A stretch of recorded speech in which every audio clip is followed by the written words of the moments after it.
उस्ताद दे यार तू जो शादी कई जाले दाबो या तुझो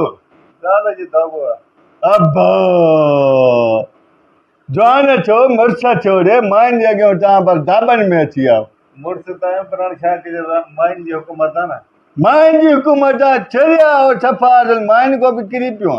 जवान मुर्सा बना ते मान जी हुकूमत माई ने मर्द के झुका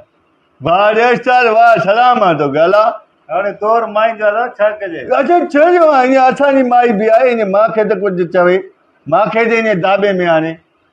जवान त कहिड़ो ॻाढ़ो मुड़ुसां भेणा हेॾा छापर थी अब बस मारे छॾी तो में इहा उमेद ई हुई अस्सलाम वालेकुम संगत छा वालेकुम सलाम संगत ख़ैर ख़ुशि अरे आ सॾ ॿियो ख़ैर आहे ख़ुशि आहे तव्हां ॿुधायो ख़ुशि आहियो न जवान शुक्र आहे मौला जो अरे जई दे ख़बर तूं जो शादी कई हा दे हाल को तू भी रन मुरी थियो आहे या दाबो आहे तुंहिंजो अदा ज़ाहिरी ॻाल्हि आहे सलाह सबाब त लाज़मी आहे न हा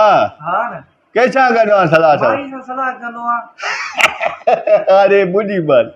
तू भी बड़ा रल मुरी थे दारी कार अदा मां मोबाइल वठां बि माई सां सलाह कयां हा रे बुझ जुती वठां बि माई सां सलाह कंदो आहे जो इजी रोड भी कराइणो हुजे त माई सां सलाह करे पोइ कराईंदो न त न कराईंदो अब यार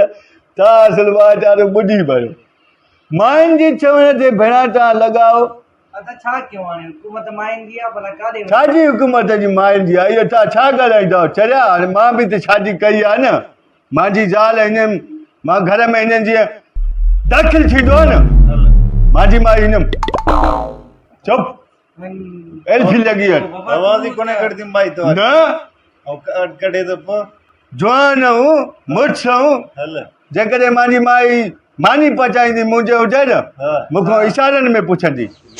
तो बूंदी याद है घर में कोई दिया बाबा मां जो दाबो आहे चुप करे वेंदी आहे चवंदी आहे घणियूं पचायां मानी हिन ॻाकुड़ो कढी हिन मां खेॾियांसि अच्छा मायूं न असुल पापा बरोई अम्मा चवे थी तोखे ॿ कलाक थी विया आहिनि हा न भाॼी वठी आयो आहे न अटो वठी आयो आहे हा अम्मा चवे थी अटो वठी आए बि ठीकु आहे न त सोटी खयूं बि थींदी अरे ये दाबो ये तुझे दाबो याद मटी और ये मारे दाबो वो जा ए मुझे पुत्रा भगाया मजाक किया बात खबर लगी है बदनी भगाया डा भगाया अच्छा मां भोग न तो करां सीरियस बुढ़ी मार इते वादी लिखते यार मारा माई वकी ना रे माई हल हल हल रे आगे उठी तोखे जरूरी काचारी में अची करे मुझी बेइज्जती खराब कई बीहन को आउट हो जाए आउट हो हां चाहे तो ते तुम्हारे बेइज्जतो करायो थी तो अम्मा ने हल कुछ ना माने मछली थी जाई बेटा जाई माने को भाव थींदो 20 रुपया जाए तो माने जी कावर धारी का हल जाए हल हल हल